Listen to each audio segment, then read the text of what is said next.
Bonjour à tous, merci d'être avec nous sur le plateau du 45 minutes. 45 minutes 100% web et 100% foot dans la région des Hauts-de-France. On va évidemment parler de la situation du LOSC, mais on va aussi parler de Amiens. C'est enfin les bonnes nouvelles dans les Hauts-de-France, elles viennent de Picardie.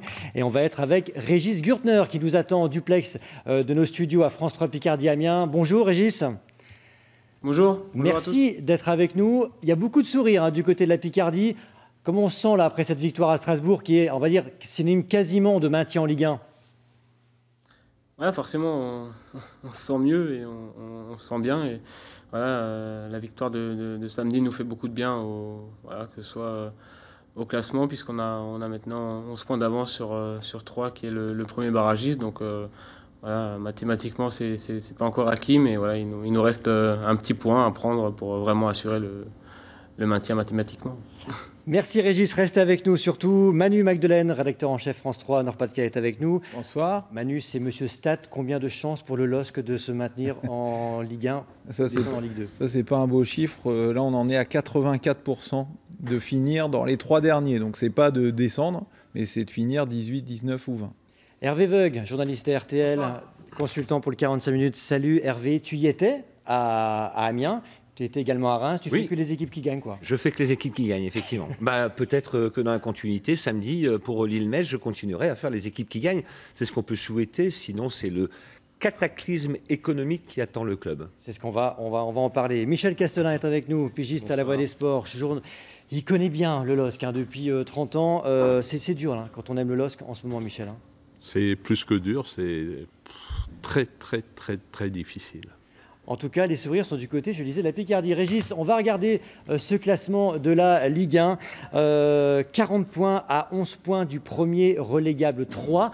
Alors je sais, on en parle de ces bons résultats depuis pas mal de mois ici sur Amiens, mais on est très prudent. Est-ce que vous dites que c'est fait maintenant, Régis? Est-ce que vous êtes en Ligue 1? Non, on ne dit pas que c'est fait, parce que... mais... c'est très bien parti pour renouveler une nouvelle saison en Ligue 1, c'est clair. Voilà, on a 40 points aujourd'hui, comme j'ai dit tout à l'heure, 11 points d'avance et il en reste 12 à prendre, donc voilà, c'est un grand pas de fait. Alors quand on est ancien joueur de Strasbourg et formé en Alsace, c'est pas trop dur de mettre trois pions comme ça à ses anciens coéquipiers? Ouais, c'est clair, ça fait toujours des matchs spéciaux quand moi je joue contre Strasbourg, parce que voilà, j'ai été formé là-bas, j'ai passé de belles saisons là-bas aussi. Et voilà, mais après, une fois qu'on est sur le terrain, on oublie tout ça et puis on revoit les copains après pour boire une bière après le match. Hervé... Ce qui est étonnant, Régis, hein, bonsoir, c'est ton premier titre.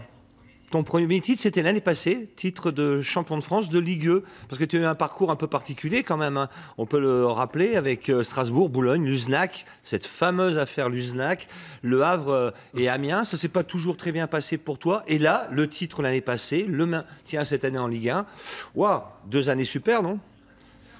Ouais, enfin pas le titre, la montée, mais ouais, c'est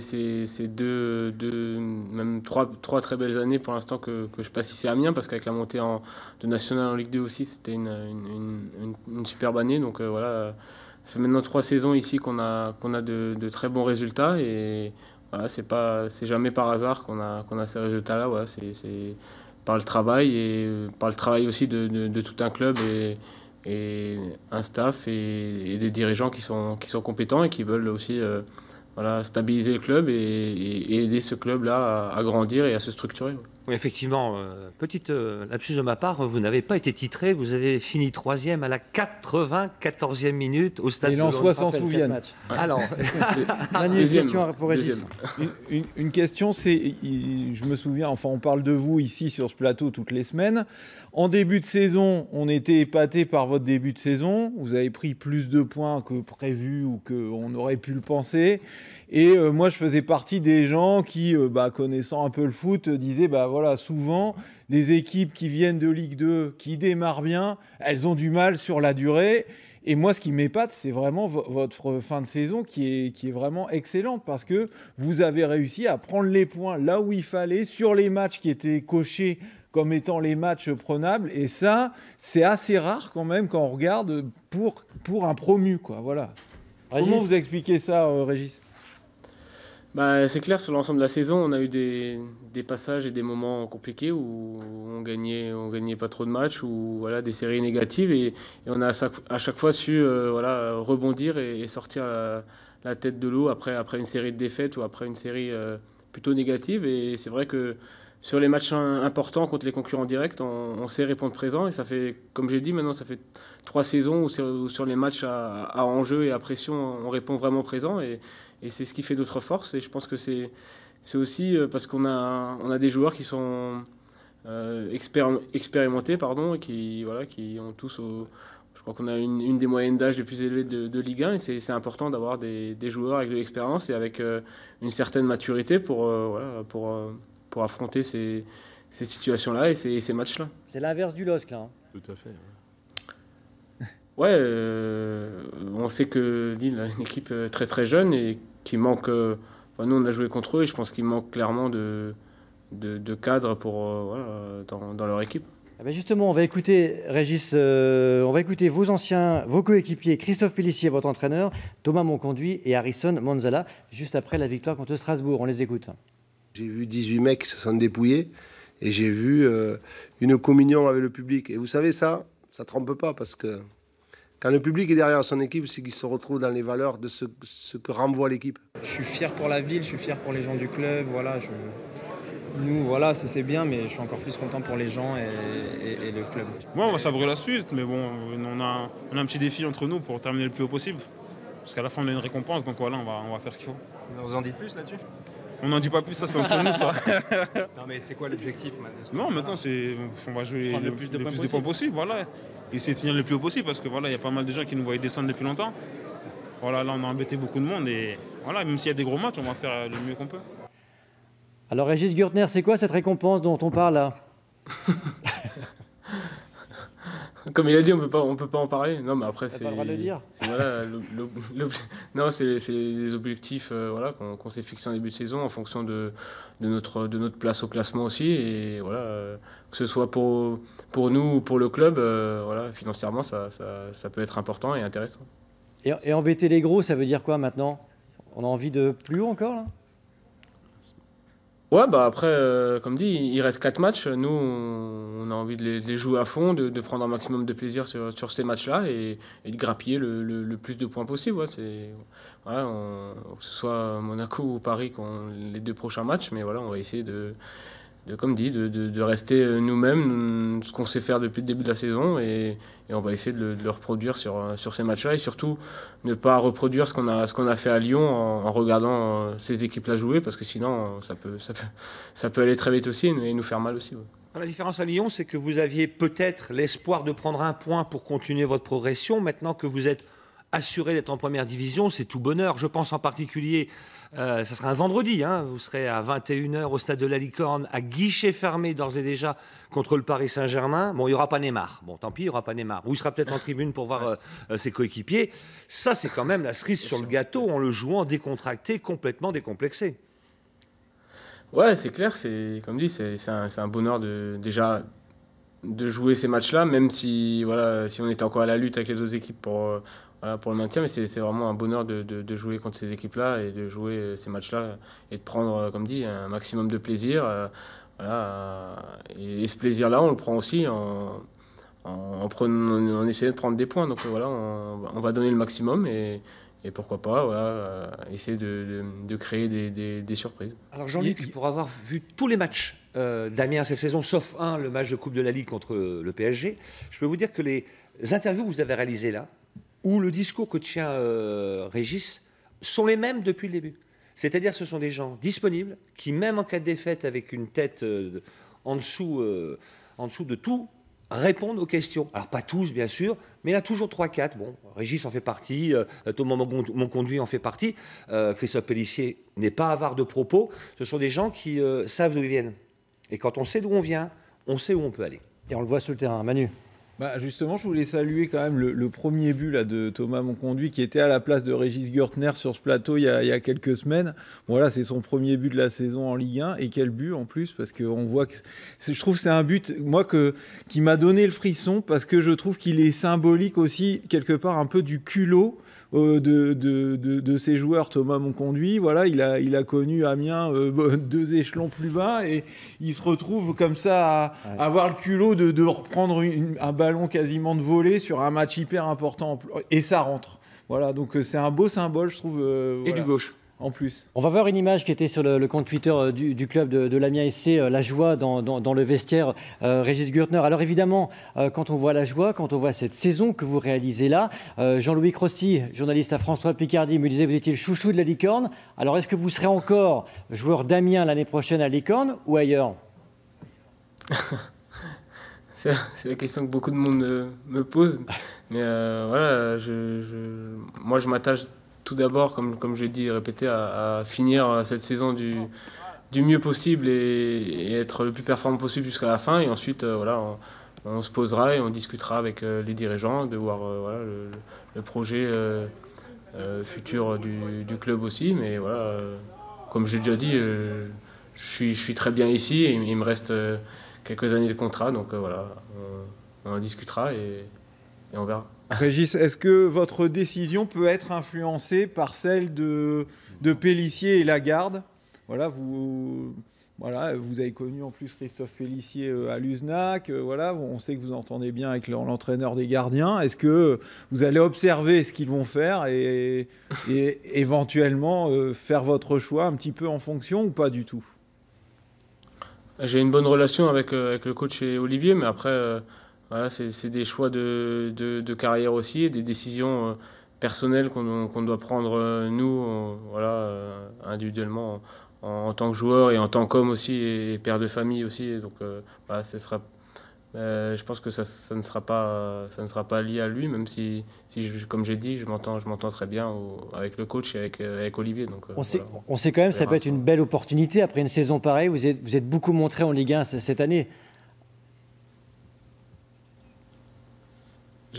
Je disais, vous n'avez pas vieux, vous avez 31 ans, mais avec la saison qu'on fait, c'est une opportunité, après une telle saison, peut-être d'aller voir plus haut dans un autre club, non? Même si Amiens veut vous garder. Ouais, ouais, j'ai 31 ans aujourd'hui, donc je suis un peu un tournant de ma carrière aussi. Ça fait maintenant trois belles saisons que je réalise aussi ici à Amiens et que j'essaie d'être le plus performant et le plus régulier possible. Donc oui, après, ça sera, comme dit, c'est un petit peu... Voilà, un tournant aussi dans ma carrière. Vas-y Michel. Oui, justement, je voudrais, par rapport à votre carrière, justement, je voudrais revenir sur 2 clubs où vous êtes passé, notamment à Strasbourg où vous avez été formé. Strasbourg n'est toujours pas maintenu. Et l'autre club où vous êtes passé, qui est de la région, Boulogne. Est-ce que vous avez encore, bien sûr Strasbourg, je sais bien que vous avez encore pas mal d'attaches puisque c'était votre club formateur, et à Boulogne, quelles sont encore les relations que vous avez avec Jacques Poitier, le président n'y est plus, je sais bien, mais est-ce que vous vous rendez compte qu'actuellement le football nordiste, mis à part Amiens, est au plus mal et Boulogne n'est toujours pas sauvé, quoi. Qu'en pensez-vous? Ouais, c'est clair. Moi, je suis toujours les résultats de mes anciens clubs, que ce soit... Strasbourg ou Boulogne, un peu moins Le Havre parce que j'ai passé que 8 mois, mais Boulogne j'ai suivi avec beaucoup d'attention. J'ai encore gardé aussi des amis, que ce soit dans le foot ou en dehors du foot là-bas, et voilà, je sais que cette année ils vivent aussi encore une saison compliquée comme ces 3-4 dernières saisons en national l'ont été, et j'espère vraiment qu'ils vont se sauver. J'ai eu un petit peu Jacques Poitier voilà, après son dernier match et par texto, et je sais que c'était un super président et j'ai gardé vraiment de bons souvenirs là-bas, et comme dit, j'espère qu'ils vont revenir le plus vite possible en Ligue 2, déjà se maintenir cette année et ensuite repartir sur un nouveau projet. Ouais. Allez, déjà un quart d'heure de match, encore 2 questions pour Régis. Une dernière petite question, c'est même pas une question, c'est une petite remarque. Si vous voulez aider le football des Hauts-de-France, qui, comme dit Michel, va pas très bien, on vous demande juste une petite chose, c'est au nom du LOSC, c'est de battre Metz. Voilà, c'est tout. Il y a juste ça à faire d'ici la fin de saison, ça vous fera 3 points. Ça vous fait monter au classement. Gagner un peu de sous. Et puis pour le LOSC, voilà, ça ok, Régis sympa. Pour maintenir des derbys des Hauts-de-France quand même. Ouais. En plus, je suis alsacien, donc c'est un peu un derby pour moi, ce match-là. Donc... Voilà. Bon, avant de vous quitter, j'ai une petite phrase, Régis, pour vous. Vous Vous devez deviner qui c'est. On sait d'où l'on vient, de notre petite Alsace. On ne le changera jamais, j'en suis sûr. Régis a juste changé de voiture en passant d'une Seat Leon à une Seat Leon. Alors, c'est de qui cette phrase? Ça, c'est ma femme, ça. Voilà, c'est votre femme dans l'excellent article de Rachid Touazi, notre confrère. C'est vrai, vous correspondez à ce club aussi, vous ne changez pas là, malgré tout ce qui se passe. Hein. Ouais, c'est clair. Comme j'ai dit, la Ligue 1 est très, très médiatisée. Et voilà, moi, je sais que je me prends pas la tête par rapport à tout ça. Et j'essaie d'être disponible le maximum possible. Mais après aussi, de mettre voilà, des barrières par rapport à tout ce qui peut se dire, tout ce qui peut se faire pour justement voilà, rester performant, rester régulier et ça le plus longtemps possible sur la saison. Allez, dernière question. Puisque tout va bien, je l'espère, est-ce que vous allez nous donner des nouvelles de Gakpé que vous avez dû rencontrer dans le vestiaire parce qu'il a pris une belle Mike Tyson pendant le match je crois, de mon conduit, ouais. Ça a dû bien lui secouer. Comment va-t-il? Parce qu'on était très inquiets pendant le match. Ouais, bah, à vrai dire, nous aussi sur le coup. Donc, voilà, je sais qu'il est parti à l'hôpital, il a passé un scanner de suite après le match et il est sorti encore le soir même de l'hôpital. Et moi, je l'ai eu par texto et il m'a dit que tout allait bien le lendemain. Bon, je pense qu'il va peut-être pas rejouer d'ici les 2-3 prochaines semaines, mais il va bien. Merci Régis, on va se quitter avec un message de Mickaël Lançois qui dit « Amiens a du mérite ». Bravo, merci Régis Gürtner d'avoir été l'invité du 45 minutes. À très bientôt, j'espère, pour fêter le maintien, hein, officiel cette fois-ci. Et à bientôt Régis, merci. Merci à vous, à bientôt. Merci et merci à nos confrères de François Picardie d'avoir assuré ce duplex. On va passer à l'autre club de Ligue 1 de cette région des Hauts-de-France. Et là, on a moins le sourire. On va revoir, Charles, le classement de la Ligue 1 avec le LOSC 19e de ce classement. 29 points derrière 3 qui repassait derrière 3 avec un goal average défavorable. On a titré, on va le voir juste derrière moi, 4 matchs avant 3 petits points. Il va se passer quoi là, Michel Castelin, dans 4 matchs? Ben, d'abord, pour l'instant, je ne veux pas trop... Enfin, même si on y pense tout le monde, mais... On va d'abord regarder ces 4 matchs. Il ne faut plus regarder derrière, il ne faut plus penser au match d'Amiens, par exemple, ou le match de Guingamp, et ni celui de Marseille, où là, on s'y attendait quand même un peu mieux face à une équipe qui tourne du feu de Dieu en ce moment. Il faut, comme diraient les entraîneurs, il faut voir match par match, mais à ce niveau-là, c'est plus le même discours. C'est qu'il faut essayer de sauver la phase de ce club qui est dans les plus grandes difficultés, quoi. Partagez ce live, hein, posez vos questions, on les postera ici, on les pose à nos experts. Hervé, dans 4 matchs, il peut se passer quoi pour le LOSC? Être en CFA. C'est possible, ça? Ben oui, parce que si sportivement le LOSC descend, il sera donc en 2e division. Comme il a une mesure plus ou moins de maintien ou de pas de maintien, ça sera national. Et comme le championnat de national est encore à moitié professionnel, enfin voilà, on ne voit pas comment la DNCG pourrait pas, comme avec l'USNAC, hein, ils sont repartis en CFA, comme avec Bastia, sont repartis en CFA. Je me demande même si c'est pas même en CFA 2, qui s'appelle maintenant Régional 2. Ça peut être ça. J'ai pas dit que ça allait être ça. Ça peut être ça. Strasbourg, c'était CFA 2. Ou Strasbourg. Manu, normalement, on repart au niveau de son équipe réserve, donc amateur, donc voilà. National 2. Voilà, j'ai une question de Christopher Delerue. Où est Lopez? Quelqu'un a des news? Et donc, deuxième question, est-ce que les financiers peuvent se retirer en cas de descente? Et là, qu'est-ce qui se passe? Alors, c'est vrai que le LOSC là, a une situation particulière par rapport aux finances, parce qu'il y a ce fameux emprunt qui pèse... Je ne suis pas d'accord avec votre théorie que vous allez expliquer, hein, je dirai après. En tout cas, il y a un emprunt qui pèse forcément. Donc, il y a un moment, cet argent qui a été emprunté au nom du LOSC, le LOSC devra le rembourser.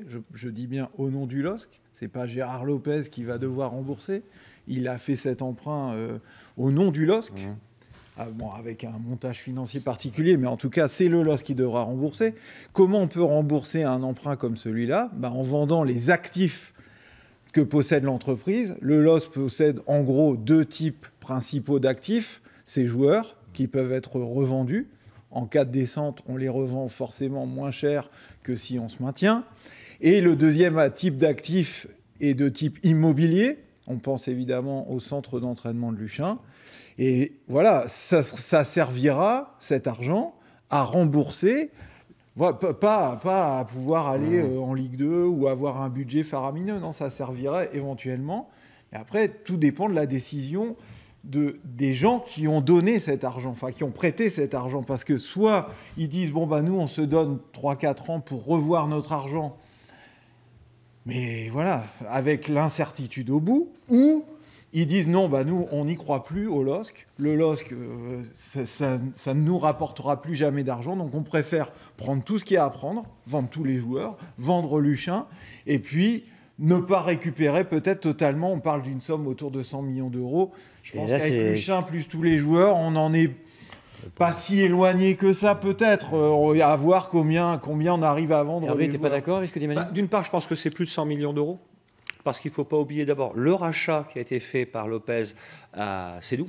Il y a effectivement en plus le premier mercato. Il y a le deuxième vrai mercato. La dette officielle au 30 juin, c'est 111 millions d'euros. Ça, voilà. C'est la dette officielle du club. Voilà, c'est la DNCG qui a publié les chiffres. Donc elle était 40 l'année passée, voilà. Les comptes de la DNCG ont été publiés. Et donc, on peut imaginer qu'elle a fortement grossi depuis, parce qu'il y a eu Loft, il y a eu différents événements qui ont fait que ça c'est quand même, voilà, plus tout ce qui n'a pas été budgété à cause de la 19e place ou 18e, enfin peu importe. Voilà, donc financièrement, on sait qu'il y a une très grosse somme à rembourser. Et ce qu'on sait aussi depuis quelques jours, parce que le président de la DNCG envoie des messages régulièrement au LOSC, et il a clairement dit maintenant que de toute façon, le LOSC, en gros, était le dernier club à avoir eu l'aval de la DNCG malgré un tel endettement. Donc en clair, le message, c'est plus d'endettement important ni en Ligue 1 ni en Ligue 2. Donc clairement, si le LOSC repart avec ce même type d'endettement, la DNCG ne lui donnera pas le droit de continuer à jouer en Ligue 1, ni même en Ligue 2. En tout cas, ça fait réagir beaucoup sur les réseaux sociaux. Michael Van Praet nous dit c'est triste d'en arriver là. Salah Bouatrousse nous dit j'ai mal à mon LOSC, dehors les Lopez, etc. entre guillemets. On va écouter Hervé avant. Théorie peut-être. Vas-y, ta théorie, rapide, excuse-moi. Moi, je pense bien tout à fait le contraire. C'est-à-dire que je pense que... Alors, ils vont peut-être descendre en Ligue 2, ou se maintenir en Ligue 1, soutenons la Ligue 1. Ils ont trop à perdre. Et vous savez que ce sont quand même des Américains qui ont mis en déficit un pays, l'Argentine, en réclamant des milliards de dollars qu'ils ont eu au bout d'un certain temps, presque une vingtaine d'années. Donc ces gens-là ne sont pas prêts à lâcher un centime. Je pense plutôt qu'ils seraient prêts plutôt à réinvestir, simplement en disant à M. Lopez, à M. Ingla, à l'équipe en place dehors, nous on va mettre en place des hommes à nous. Alors, lesquels? J'en sais rien, ne me demandez pas qui pourrait être président du LOSC. Est-ce que ça pourrait être quelqu'un, un ancien du coin, enfin peut-être un chef d'entreprise, ça peut être... Voilà, mais je pense plus à cette théorie-là. Hervé, ça ne peut pas arriver avec ce que je viens de dire. Pourquoi? Le président de la DNCG ne veut plus de club à l'endettement important. Mais en gros, la DNCG... La DNCG, ce qu'elle dit, c'est aujourd'hui, effectivement, avec l'endettement, avec des prêteurs comme le fonds Elliott, qui est prêt à prêter à des taux d'intérêt très importants, on peut emprunter beaucoup d'argent. Seulement, en faisant ça, on fausse le championnat et quelque part, on pourrait imaginer un club qui s'achète un titre à crédit, qui finalement fausse complètement le championnat en empruntant des sommes. Et donc, dire « Ah bah, Elliott, c'est pas grave, ça voudrait dire que le club se réendette et ça voudrait dire que la DNCG, alors qu'elle dit que déjà aujourd'hui, la dette est trop importante, elle dirait « Ah bah, pas de problème, pour rembourser cette dette, vous n'avez qu'à continuer à emprunter. » Je continue ma théorie. On peut très bien penser qu'Elliott mette en compte courant et devienne propriétaire réel du club, réinvestisse pour faire plaisir à la DNCG, parce que s'il a 100 millions ou 110 ou 120 millions à sauver, je peux vous dire que ces gens-là, ils ne sont pas prêts du tout à les lâcher. Et comme vous le disiez très justement, entre Luchin et les 3-4 joueurs qui ont une valeur, on sera bien loin des 100 ou des 110 millions pour rentrer dans l'argent. Peut-être la moitié. Allez, en attendant, c'est sur le terrain que ça va jouer. Et à la tête de cette équipe, il y a Christophe Galtier. On en parle, Michel. On écoute les mots de Christophe Galtier après la défaite 5-1 face à l'OM. On a été très mauvais dans les deux surfaces. Et à partir de ce moment-là, vous ne pouvez rien espérer. Normalement, la jeunesse, on la freine constamment. Nous, on a des jeunes joueurs qui ne ressemblent pas à la jeunesse. Je garde la foi, c'est difficile. Intérieurement, c'est très très difficile. Mais je garde la foi, oui, je garde la foi. Il faudra battre Metz. Et on sera toujours en vie. Michel Castelin, tu es un proche de Christophe Galtier, tu le connais bien. Oui, est-ce qu'il y a encore on dit des leviers, des solutions, on le sent à chaque fois très abattu en conférence de presse quand même. J'ai suivi de dernières conférences de presse. Que veux-tu qu'ils disent, ces conférences de presse? Il y a même qui disent maintenant c'est toujours revenir sur les mêmes sujets, mis à part l'histoire du gardien ces derniers temps. Mais je pense que, comme il m'a dit après le match de Lille-Guingamp, j'ai affaire à une équipe de bimbo, de gamins, qui ne comprennent pas ce que c'est le professionnalisme de haut niveau, qui ne s'adapte pas à ce championnat de Ligue 1, avec tous ces étrangers, c'est encore plus difficile.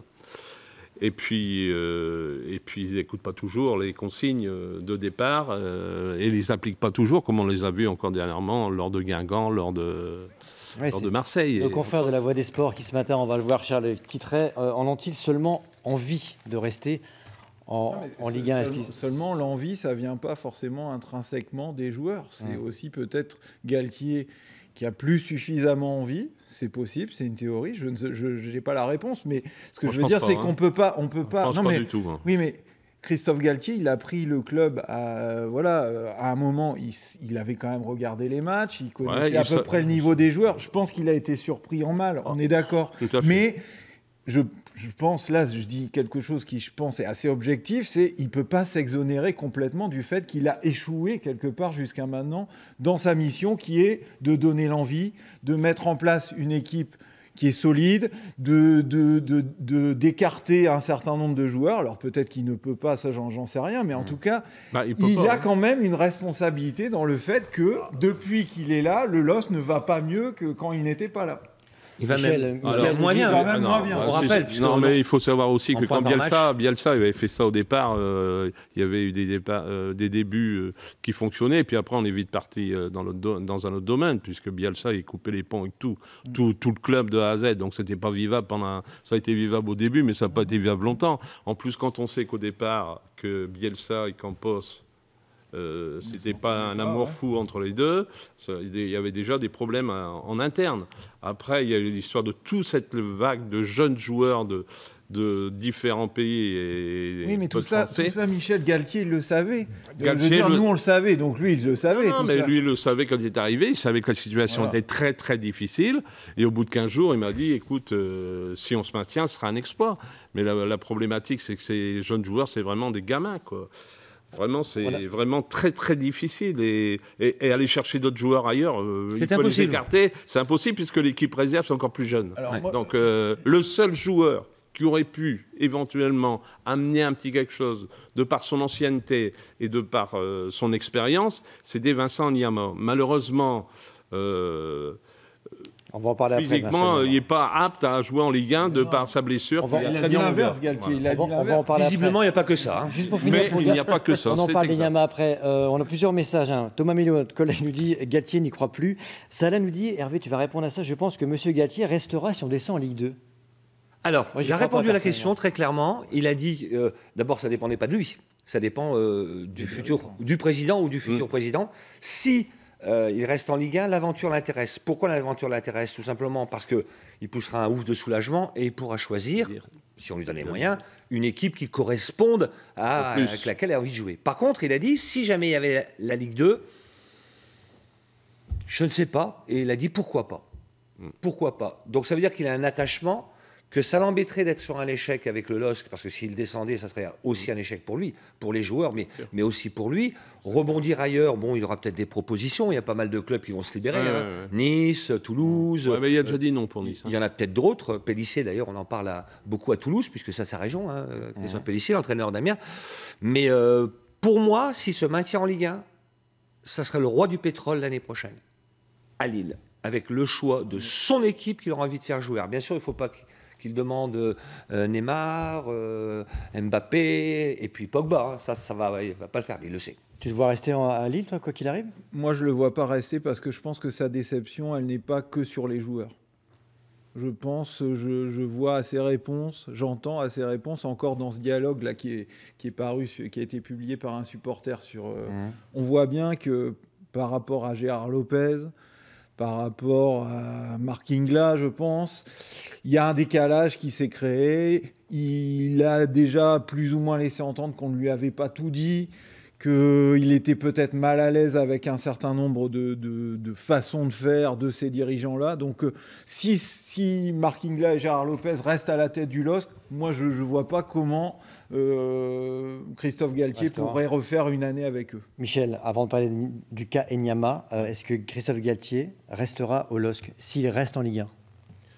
Je pense que si le LOSC se maintient, comme il m'a toujours dit, si c'est un exploit, à ce moment-là, il restera. Ça, je pense que dans sa tête, il ne veut pas rester sur un échec. Déjà, l'échec, même si au départ, il ne s'attendait pas à tout ça, pour lui, pour l'instant, c'est un échec. Il le reconnaît. Aussi bien, il essaie de faire des choses, mais les joueurs ne répondent pas. C'est ça la problématique. Ces gamins, ces joueurs très, très jeunes. Et puis moi, je vais le dire, mais... Ces temps derniers, le club est dans la difficulté sportivement, en dehors du financier. Sportivement, ce qui manque, c'est qu'il y ait une présence du président à chaque match. En vacances pendant le match à huis clos. Depuis, on ne l'a pas vu. Mais comment dirais-je, c'est ça, je disais à Christophe, c'est malheureux, mais Lopez serait là à chaque match. Dans cette période très difficile, on a besoin d'un soutien fort. Et Michel a raison, parce que depuis 4 mois, finalement, qui vient au feu des questions de la seule conférence de presse de la semaine et évidemment du point presse qui suit chaque match? Christophe Galtier. Il n'y a qu'un seul, Christophe Galtier. À un moment donné, je vais poser, c'est moi qui vais poser la question, mais tu es le seul à venir au feu.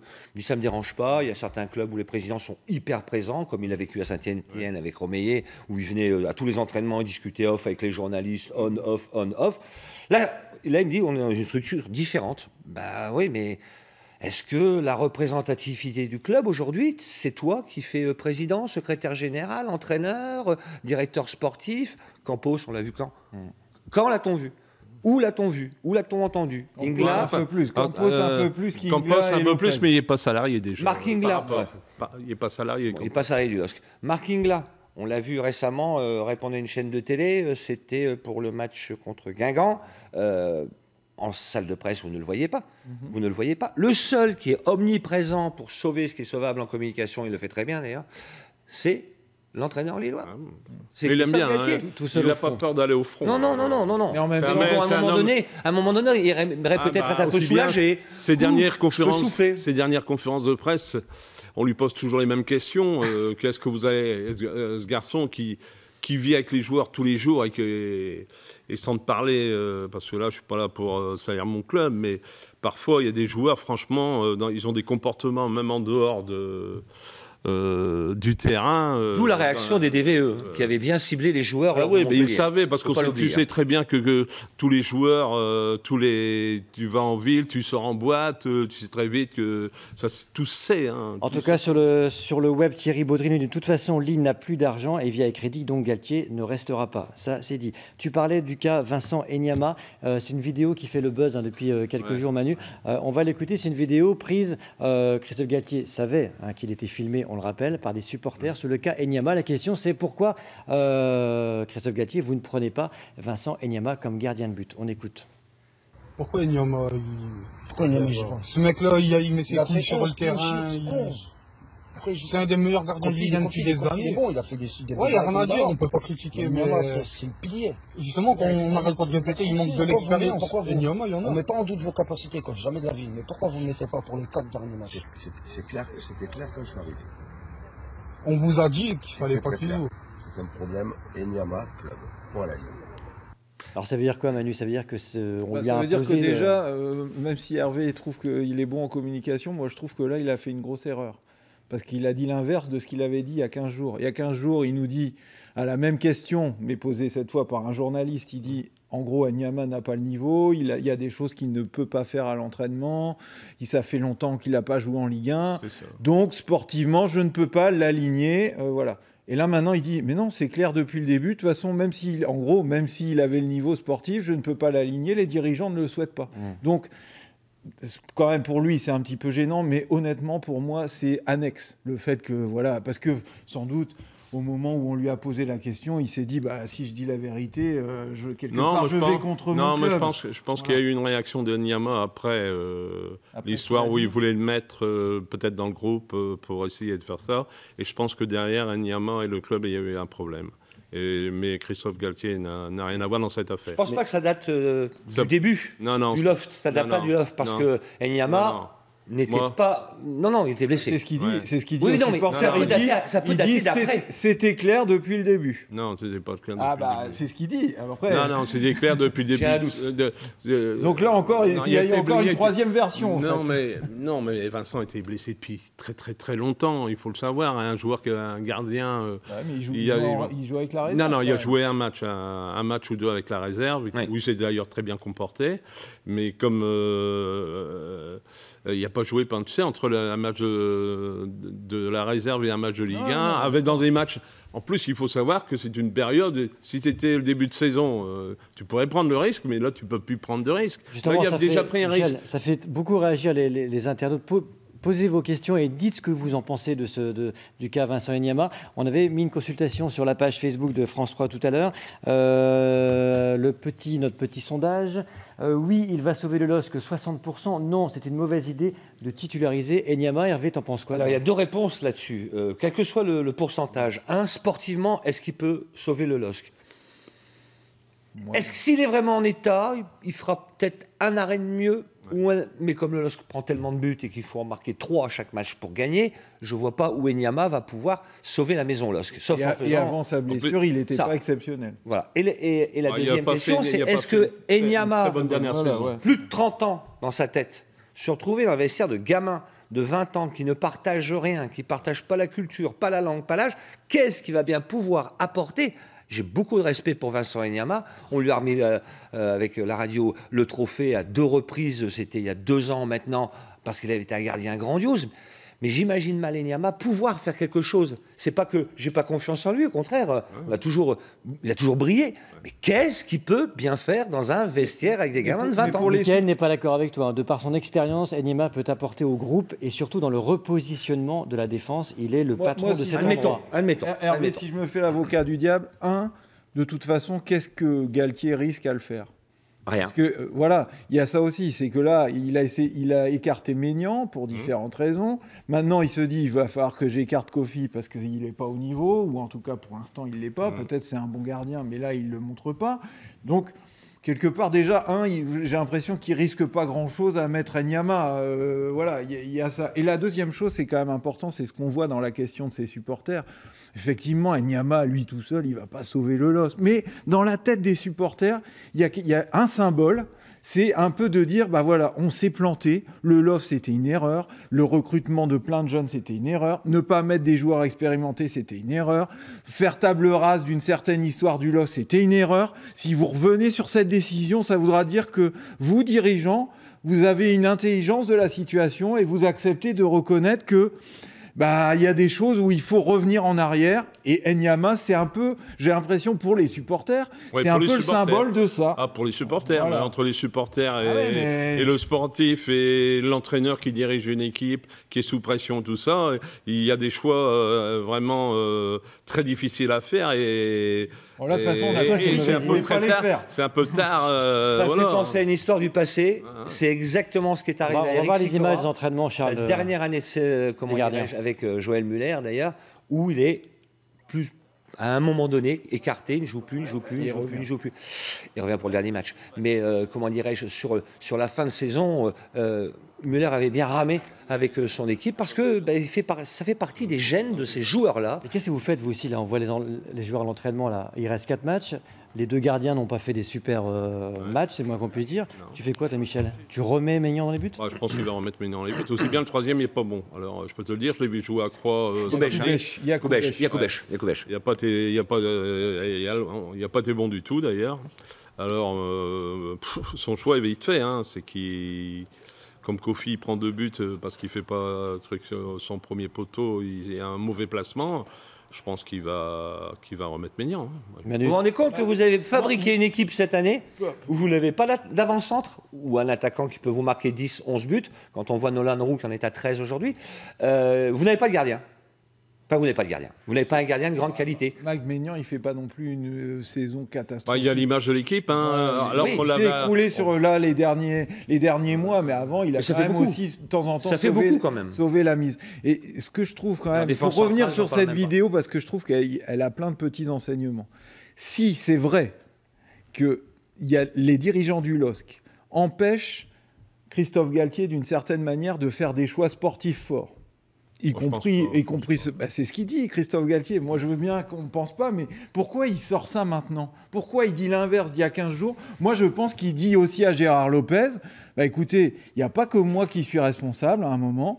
On m'a dit, on ne peut pas faire jouer Nyama. Je pense, peut-être que dans sa tête, il se dit peut-être que psychologiquement et un peu sportivement, ça aurait pu me faire du bien. Non, moi je pense que peut-être que Vincent Nyama, entre-temps, depuis l'histoire où il a voulu, on en a parlé, il voulait le mettre, entre-temps, peut-être que Vincent Nyama y a parlé et que la direction a... Il y aura peut-être une chose qu'on découvrira bien plus tard, c'est quelle est la nature du contrat de Vincent Nyama. Est-ce qu'il est prévu qu'au bout d'un certain nombre de matchs joués en Ligue 1 sur une saison, il n'y a pas quelque chose qui augmente son salaire ou l'indemnité de transfert, comme ça se passe avec beaucoup de joueurs. Ce type de clause existe. Voilà. Moi, je me pose clairement la question pour un certain nombre de joueurs. Je me la suis posée depuis longtemps sur El Ghazi, qui a été titulaire contre toute attente et contre toute logique sportive. C'était incroyable. Je veux dire, même moi qui ne suis pas entraîneur, qui ne connais pas grand-chose au foot quand même, je pense que tout le monde était d'accord pour dire qu'on ne pouvait pas remettre titulaire autant de matchs de suite. Je me pose la question pour Thiago Maia, qui est catastrophique. Et je pense qu'on touche là aux limites du système Lopez. Une équipe n'est pas un showroom. Un entraîneur ne doit pas avoir la moindre pression pour dire si Thiago Maia, même s'il vaut 15 millions d'euros, même si on veut le revendre 20, même si, mon équipe n'est pas un showroom, c'est pas une vitrine pour que les agents viennent faire leur travail. Je mets qui je veux pour essayer de gagner. Et j'ai l'impression que le message que fait passer Galtier, c'est que cette liberté-là, elle n'est pas totale au LOSC, et c'est ça qui est aussi la catastrophe. Voilà. Thiago Maia, il n'a pas le niveau pour jouer chaque semaine, et pourtant, il joue chaque semaine. Donc, c'est façon jeudi. Peut-être faire passer un message. La vidéo vient d'apparaître, donc on va certainement nous. Il a pris des sanctions déjà sur certains joueurs, avec Alonso, avec Pepe. Je me rappelle qu'il avait annoncé des décisions fortes après. Mais quand t'as pas. Oui, mais il avait annoncé des décisions fortes. Il est revenu 4 jours après en disant bon on va voir. Donc moi je pense qu'entre-temps il y a eu des discussions avec les dirigeants. D'ailleurs il a dit qu'il avait eu Lopez et voilà. Il a Lopez régulièrement. Et j'ai l'impression quand même qu'il y a une pression alors soit insidieuse, soit directe. Je ne sais pas, mais pour dire tu comprends. Mettre Benzia sur le banc, même pas sur le banc, même pas sur la feuille de match. Pour des raisons qu'on connaît bien maintenant, c'était quand même fort. Benzia il n'est pas dans ce type de joueur. Moi, je pense à des joueurs comme Mendes, comme Maia, voilà. Là où effectivement le LOSC, il y a un enjeu financier, on a l'impression qu'il vient supplanter l'enjeu sportif. Même si t'es pas bon, de toute façon, oui, mais moi j'ai mon agent machin qui est là dans les tribunes, il faut que tu me le fasses jouer. Je pense que c'était le cas hier à Marseille, parce que, excuse-moi, Thiago, on a vu Pepe quand même sur le banc. Oui, c'était voulu. Là, je comprends pas. Allez, il nous reste 3 minutes. Sûrement que dans la semaine, il n'a peut-être pas fait ce qu'il devait faire. Il nous reste 3 minutes de jeu. Je voudrais vous entendre sur le... Il reste... Non, mais attends, excuse-moi. Il reste 3 minutes de jeu. Non, mais parce qu'on sait des choses. Voilà. Bien sûr. Les DVE. Une partie de leur action de la rentrée sur le... Alors, souvenez-vous bien, le lundi, c'est... Ils avaient visé un joueur... Tout le monde est d'accord derrière le club. Le samedi, patatrac contre Montpellier, envahissement de la pelouse. Les DVE, certains DVE, que je condamne, mais absolument, vont voir quels joueurs. Ils ont ciblé 3 joueurs. Tout à fait. 3 joueurs. Pour leur sortie nocturne, leur grand sourire les soirs de défaite, dans une boîte de nuit proche des Halles. Et leur doigt d'honneur un soir devant l'hôtel. Et il n'y a pas que ça. Voilà, et d'autres choses. Donc si vous voulez à un moment donné, moi je trouve inadmissible ce qui s'est passé avec les DVE. J'en ai discuté avec certains. Mais à un moment donné, quand ces gamins-là, qui vivent pour leur club, qui eux aussi sortent après le match, et voient que leurs joueurs sont en train de faire la ribouledingue avec bouteilles de champagne, etc., ça énerve. 1 fois, 2 fois, 3 fois, plusieurs fois. À la limite, on savait à l'époque, quand il a été champion, Michel, on peut en parler, que ça sortait, mais ça gagnait. On va jeter un coup d'œil sur la fin du calendrier pour le LOSC avec ces 4 matchs qui sont 4 matchs de coupe, tout simplement. Metz, ils iront à Toulouse, reçoivent Dijon et se déplaceront à Saint-Étienne. Ça va être très chaud. Oui, ça va être très chaud. On va commencer par Metz. Si bien, c'est pas difficile, tu perds Metz, c'est fini, quoi. C'est tout. Point barre. Donc c'est le match de l'année. Mathématiquement, non, parce que Metz reviendrait juste au niveau de Lille, en fait. Hein, donc, juste. Si tu gagnes pas ce match-là chez toi, comment veux-tu après? Je sais bien qu'on va dire à Toulouse est sous la pression. Là, ils viennent de sortir un match. Après, Dijon, on a un point. Et puis Saint-Etienne, dernier match, Saint-Etienne, il peut jouer la Ligue Europa. Hein. Allez, on y sera contre le LOSC. Vous savez qu'au LOSC, on gagne aussi. Oui. Et il y a de la joie. Regardez cette image. Charles et Séverine vont nous l'envoyer. Et ça fait du bien de voir le maillot du LOSC avec le sourire et la joie dans les vestiaires. Elles ont battu Guingamp. Ce sont les joueuses du LOSC, la D1 féminine, victorieuse face à Guingamp, et elles ont quasiment assuré leur maintien parmi le haut niveau du foot féminin. Voilà, c'était un super clin d'œil et ça fait du bien de voir ça, non? Si, tout à fait. C'est important aussi pour le. C'est sûr que c'est important. C'est important pour le club qui se maintienne. Ça, déjà, c'est déjà une bonne chose. Hein, ça. Et on en fera une émission consacrée à ces dames. On va se quitter. Juste une info, Philippe Piette qui devait être avec nous, l'ancien joueur pro de Lille, Valenciennes et Lens. Alors, je pense que a été retenu, il ne sera pas avec nous ce soir. Il travaille à la mairie de Hénin-Beaumont et pour lui, c'est la période des vacances et je pense qu'en étant éducateur sportif à la mairie d'Hénin-Beaumont, il n'y a pas pu se lâcher. C'est pas grave. Et je suis déçu pour lui et je l'excuse. On réédite l'invitation, mais il y aura un match avec les anciennes gloires du LOSC. Voilà, Michel, nous les anciens du LOSC, nous avons des matchs toute l'année et on va débuter notre saison le jeudi 10 mai à 16h à Ayter pour le 50e anniversaire du club. Et Philippe Piette, qui est mon capitaine de cette équipe, sera avec Vimbé, Pichot, Noro. Et Vimbé refuse toujours de jouer dans les buts. Il joue avant ça.